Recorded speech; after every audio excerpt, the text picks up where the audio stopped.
Je vous invite en croisière sur le fleuve Saint-Laurent. Ça vous tente, hein? Oui! Si ça ne vous tente pas, c'est trop tard, vous avez payé vos billets de toute façon.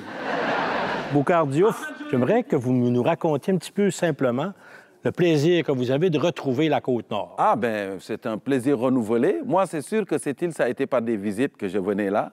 Puis même quand j'étais étudiant, là, à un moment donné, je partais avec des amis puis on disait, on va aller voir la Côte-Nord. Bécomo, j'ai travaillé là. Mais quand je reviens ici, c'est sûr que partout où je suis, sur les battures du Saint-Laurent, ça me fait du bien. Et quand je suis ici, je sais que de l'autre côté, si je pouvais nager efficacement, je serais encore chez moi. Et ce spectacle que j'amène ici, ça me fait plaisir de venir parce qu'il y a certaines choses que les gens qui habitent sur la côte vont saisir, que quand tu le fais à Brossard ou de l'autre côté, c'est beaucoup moins évident. On embarque dans un char, on embarque sur le cheval, on embarque dans un avion, on embarque dans une discussion, on embarque en affaire avec quelqu'un, on embarque dans une relation. Embarquer.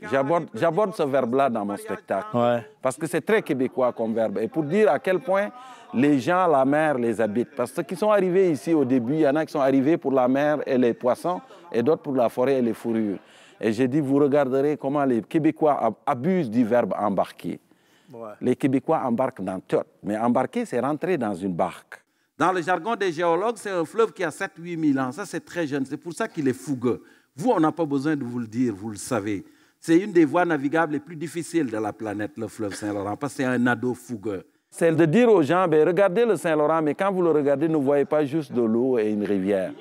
Vous devez voir l'autoroute principale de l'Amérique française. Je crois que si le Saint-Laurent pouvait raconter des histoires, les jeunes au secondaire, il n'y aurait pas besoin de professeurs. Pour l'histoire du Québec, tu les amènes sur le bord de l'eau, tu dis, asseyez-vous et écoutez, et ils vont comprendre. C'est la tradition qui continue depuis la rencontre entre Champlain et les chefs autochtones à Tadoussac en 1603.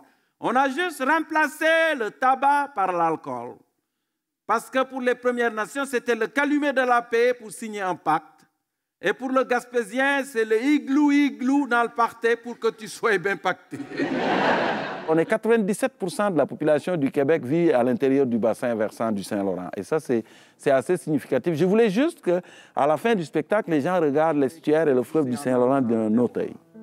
Le Saint-Laurent, en fait, c'est à la fois le cœur, le sang et l'artère principale de ce pays de poudrerie où j'ai découvert en 1991 la vraie différence entre se geler le cul et péter aux fraises.